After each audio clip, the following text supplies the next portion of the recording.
ओम नमो भगवते वासुदेवाय। स्वागत है आप सभी का हमारे चैनल पर। आज के इस वीडियो में हम बात करने वाले हैं फाल्गुन मास के शुक्ल पक्ष की एकादशी किस नाम से जानी जाती है, इस एकादशी का क्या महत्व है, व्रत कब रखा जाएगा, व्रत का पारण कब होगा, सभी के बारे में आज के इस वीडियो में हम बात करने वाले हैं।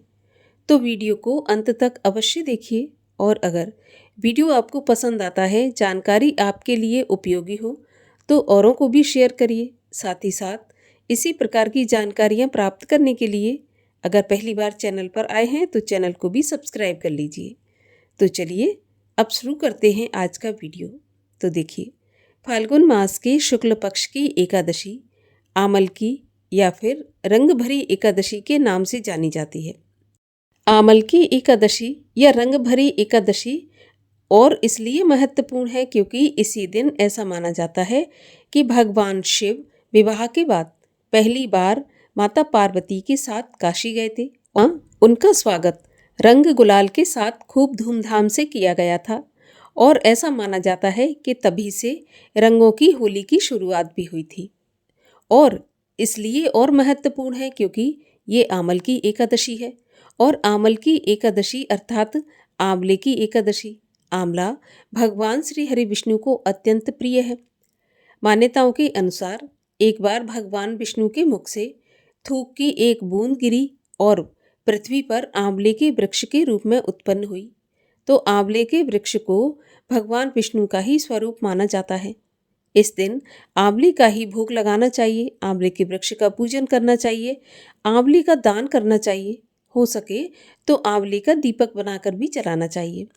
इस एकादशी में आंवले का बहुत ज़्यादा महत्व है, तो इसलिए और ये एकादशी महत्वपूर्ण एकादशी है। फाल्गुन मास की शुक्ल पक्ष की एकादशी उसी प्रकार से रखी जाएगी जैसे बाकी एकादशियों के व्रत रखे जाते हैं। 3 दिन नियम पालन करने के बाद एकादशी के व्रत का पूर्ण फल प्राप्त होता है। 3 दिन में दशमी के दिन से नियम पालन होते हैं। दशमी के सूर्यास्त के बाद से नमक का और अन्न का सेवन नहीं करना चाहिए। पृथ्वी पर शयन करें और पूर्ण रूप से ब्रह्मचर्य का पालन करें। रात्रि में ही मुख शुद्धि करके सोना चाहिए। अगले दिन प्रातःकाल ब्रह्म मुहूर्त में उठकर स्नान आदि से निवृत्त हो जाएं। भगवान सूर्य को अर्घ्य दें। इसके बाद भगवान विष्णु की विधि विधान से पूजा करें। इस बार पूजा में आंवले का प्रयोग किया जाएगा, तो आंवले के वृक्ष की पूजा करें और आंवले का ही भगवान को भोग लगाएं। ध्यान रहे, भगवान के भोग में तुलसी अवश्य अर्पित की जाती है, तो तुलसी पहले से तोड़कर रखें क्योंकि एकादशी के दिन तुलसी पत्र नहीं तोड़े जाते हैं, तो भोग स्वरूप फिर अर्पण करें। इसके बाद सारा दिन मन में ओम नमो भगवते वासुदेवाय या हरे कृष्ण मंत्र का जाप करते हुए व्रत धारण करें और संध्या के समय दीपक जलाकर संध्या वंदन करें। हो सके तो रात्रि जागरण करें क्योंकि रात्रि जागरण का एकादशी के व्रत में बहुत ज़्यादा फल बताया गया है। अगर रात्रि जागरण नहीं भी कर सकते किसी वजह से, तो कम से कम आधी रात तक तो अवश्य जागना चाहिए, भगवान का नाम स्मरण करते हुए, भजन कीर्तन करते हुए। और अगले दिन यानी कि द्वादशी पर एकादशी के व्रत का पारण करें। पारण अगर शुभ मुहूर्त पर नहीं किया जाता तो एकादशी के व्रत का पूर्ण फल प्राप्त नहीं होता है। पारण का जो शुभ मुहूर्त बताया जाता है उसी पर एकादशी के व्रत का पारण करना चाहिए। तो आइए जानते हैं कि साल 2026 में फाल्गुन मास की शुक्ल पक्ष की एकादशी का व्रत कब रखा जाएगा। तो देखिए, एकादशी तिथि का प्रारंभ होगा 27 फरवरी शुक्रवार की सुबह, यानी कि ये 26 की मध्य रात्रि होगी 12:33 पर, और एकादशी तिथि का समापन होगा 27 फरवरी शुक्रवार की रात्रि 10:32 पर। तो ऐसे में उदया तिथि के अनुसार आमल की या रंग भरी एकादशी का व्रत 27 फरवरी शुक्रवार को रखा जाएगा।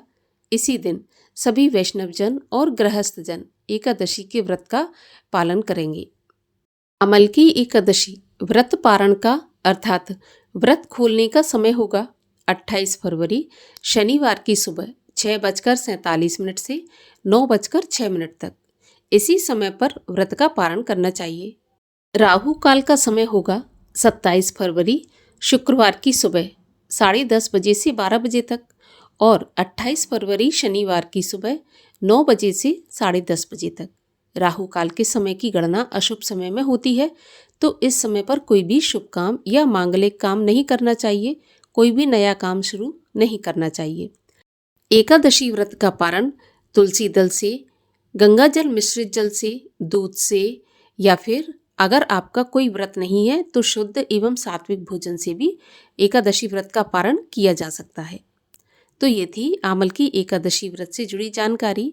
वीडियो पसंद आए तो लाइक करके शेयर करिए, चैनल को सब्सक्राइब कर लीजिए। मिलते हैं अगले वीडियो में, तब तक के लिए हरे कृष्ण।